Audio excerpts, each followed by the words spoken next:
Hello সবাইকে, মুখ কথা কও চ্যানেলে তোমাদের স্বাগত। আজকে খুব রোদ ঝলমলে আকাশ, আর সকাল এখন 8টা মতো বাজে। তো বাড়ি থেকে আমরা বেরিয়ে যাচ্ছি একটা ভ্রমণের উদ্দেশ্যে। কোথায় যাচ্ছি সেটা দেখার জন্য পুরো ভিডিওটা দেখো।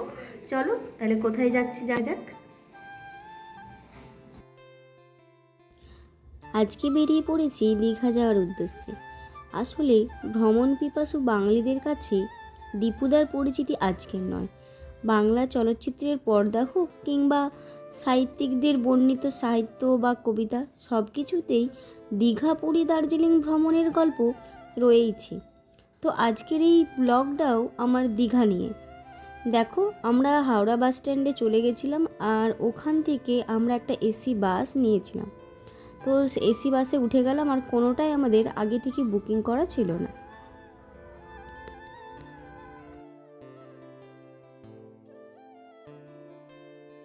দীঘাতে শুধুমাত্র এখন সমুদ্র সৈকতের আকর্ষণ নয়, দীঘাতে যে নবনির্মিত জগন্নাথ দেবের মন্দিরটি রয়েছে ওটা দেখার উদ্দেশ্যেও দীঘা যাওয়া। যাই হোক, তারপর দুপুর গড়িয়ে বিকেলের দিকে আমরা পৌঁছে গেলাম দীঘা।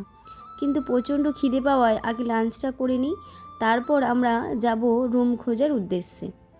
আর যেহেতু বললাম কোনো কিছু আগে থেকে বুকিং ছিল না, তাই আমরা সব কিছুই খোঁজাখুঁজি করে তারপর রুম নেওয়ার কথা ভাবছি।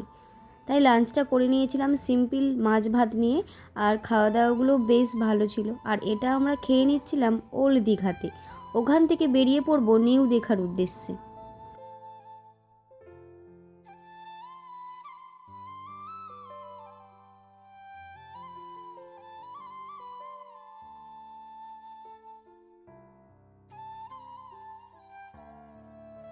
ওল্ড দীঘাতে লাঞ্চ কমপ্লিট করে আমরা চলে যাচ্ছিলাম নিউ দীঘার দিকে। আর ওখানেই পথের মাঝে পড়লো এই যে দেখো মন্দিরটা। এতে বোঝা গেল যে নিউ দীঘা আর ওল্ড দীঘার মাঝামাঝি এই মন্দিরটা রয়েছে। দীঘাতে তো প্রচুর হোটেল রয়েছে, তো দেখো এখানে লাইন ধরে পরপর হোটেলগুলো রয়েছে, আর ঠিক সমুদ্র সৈকতের কাছাকাছি। তো আমরা রুমটা বুক করে নিয়েছিলাম আগে, আর আমাদের রুমটা ছিল যে সরকারি বাস স্টপেজ আছে তা থেকে একদমই উল্টো সাইডে। আর ওখান থেকে দেখো মন্দিরটাও কাছাকাছি দেখা যাচ্ছে, আর সমুদ্র সৈকতটাও কাছাকাছি। তো দুটোরই মাঝামাঝিতে আমরা ছিলাম। আর এখন প্রায় হোটেল রুমগুলো ফাঁকাই ছিল, তো খুব একটা খুঁজতে অসুবিধাও হয়নি আমাদের। আর এদিকে দেখো সমুদ্র সৈকতটাও খুবই কাছে ছিল, তো হাঁটা পথ দুটোই। তারপর ফ্রেশ হয়ে নিলাম, আর একটু সন্ধে সন্ধে তখন আমরা যাচ্ছিলাম একটু সমুদ্র সৈকতের দিকে।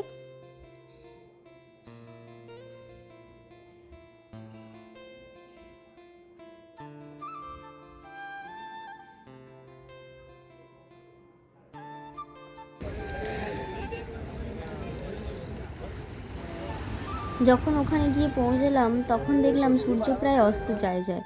আর দেখো সূর্যের এই লাল আভাটা কি সুন্দরভাবে সমুদ্রের জলের ওপর পড়েছে, আর ঢেউগুলো পাথরের ওপর আছড়ে পড়ছে।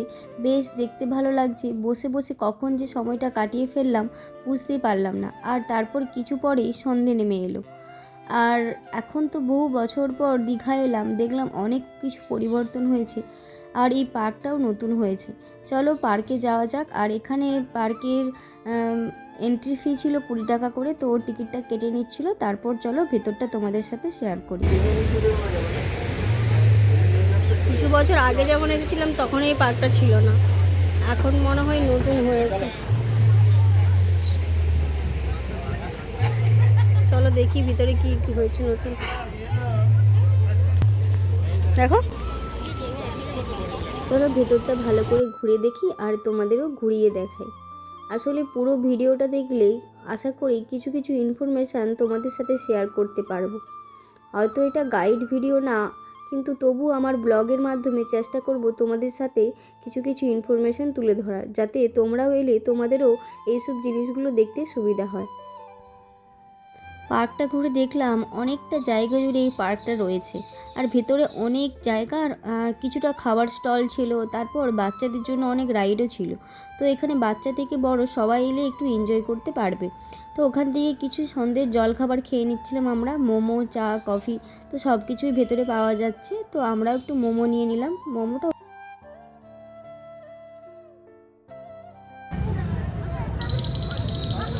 আর এই যে ছিল দেখো, এটা ছিল পার্কের এন্ট্রি পয়েন্ট, আর আমরা সমুদ্র সৈকত দিয়ে ওটা ব্যাক সাইড দিয়ে ঢুকেছিলাম।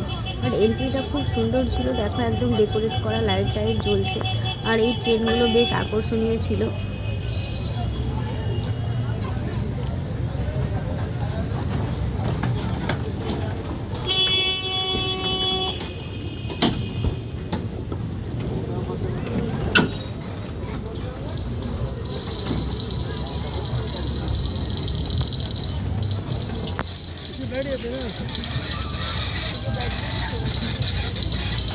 তো জয়সাগর পার্ক থেকে বেরিয়ে আমরা চলে গেছিলাম জগন্নাথ মন্দির দেখার জন্য। তো রাতের বেলায় জগন্নাথ মন্দিরটাকে কেমন দেখতে লাগে সেটা দেখার একটা ইচ্ছে তো ছিল। তো দেখো এখানে জুতোগুলো রেখে দিচ্ছিলাম, আর এটা বিনামূল্যে জুতো রাখার সিস্টেম করে, আর জুতো রাখাটা একদম বিনামূল্যে। তো প্রথমে আগে জুতোটা রেখে দিতে হবে, আর তারপরে দেখো এই যে মন্দিরের ভেতরে প্রবেশ করে নিলাম। কিছুটা চেকিং হচ্ছিল ভেতরে, বাট মোবাইলে ভিডিও করা অ্যালাউ আছে, কিন্তু একদম ভেতরে নেই। তো বাইরে দেখো আমরা ঘুরছিলাম, আর অনেকটা এরিয়া জুড়ে খুব সুন্দর লাগছিল সত্যিই দেখতে, আর মন্দিরটা চারপাশটা ঘুরে সময় কাটাতে বেশ ভালো লাগছিল, একটা আলাদা রকম ভাইবস কাজ করছিল। আর এটাতে তোমাদের দেখালাম রাতের বেলা জগন্নাথ মন্দির। দিনের বেলা আবার আসবো পরের একটা ব্লগে, যেখানে আমি পুজো দিচ্ছিলাম আর পুজোর কী কী নিয়ম আছে, আর দিনের বেলায় মন্দিরটাকে কীরকম লাগে দেখতে, সেটা দেখার জন্য পরের ভিডিওটা অবশ্যই তোমরা দেখো। তো চলো দেখো কি সুন্দর লাগছে না, লাইটিংয়ের জন্য আরও সুন্দর লাগছে দেখতে। আর এখানে কি সুন্দর গাছ লাগানো হচ্ছে, যেটা ভবিষ্যতে বড় হবে, ফুল গাছ, ফলের গাছ, বেশ বাগান তৈরি করা আছে ছোট, এখনও সব গাছগুলো ছোট ছোট রয়েছে। এটা ছিল এন্ট্রি, আর এরকম অনেক রকম গেট আছে, 1 2 3 4 5 6। তো আমরা 2 নম্বর গেট থেকে এন্ট্রি করেছিলাম।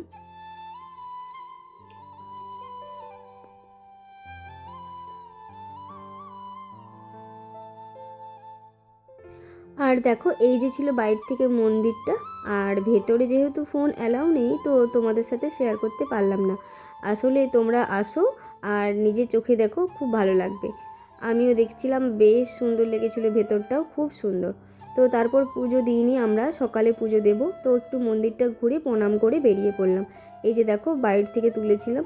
তো সেখান থেকে আসার পর মন্দির দেখি, তারপর আমরা চলে গেছিলাম ওল্ড দীঘাতে।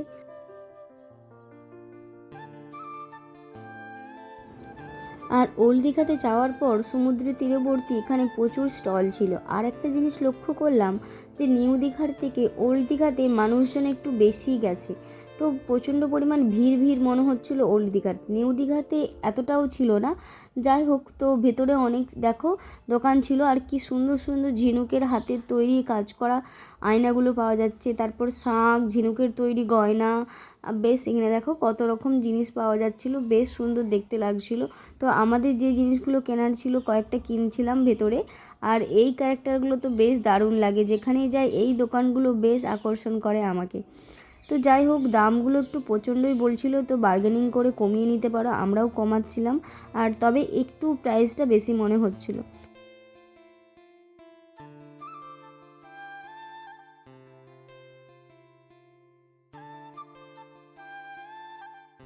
কেনাকাটা কমপ্লিট করে আমরা চলে গেলাম সমুদ্রের পাড়ের দিকে।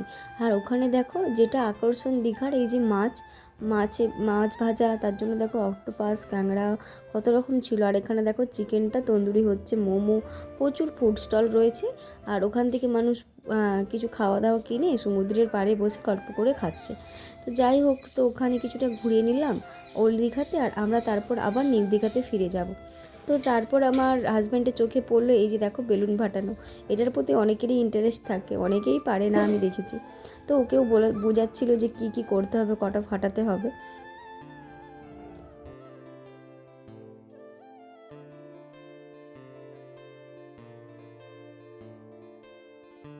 ও তো 10টা ফাটানোর কথা ছিল, আর 10টাই ফাটিয়ে ফেলেছিল। তো ওরা বলছিল যে আবার অন্যরকম স্ক্যাম দিচ্ছিল, তো এইসব ফাঁদে না পড়াই ভালো। তো আমাদের যখন বুঝতে পারছিলাম তখন আমরা আর খেলছিলাম না। চলো ব্লগটা এখানেই শেষ করলাম, আর নেক্সট ভিডিওতে আসছে আবার জগন্নাথ মন্দিরের অনেক কিছু ইনফরমেশান তোমাদের শেয়ার করব, আর লাল ক্যাংড়াও আছে সাথে। চলো দেখা হচ্ছে পরের পার্টে, এখন টাটা।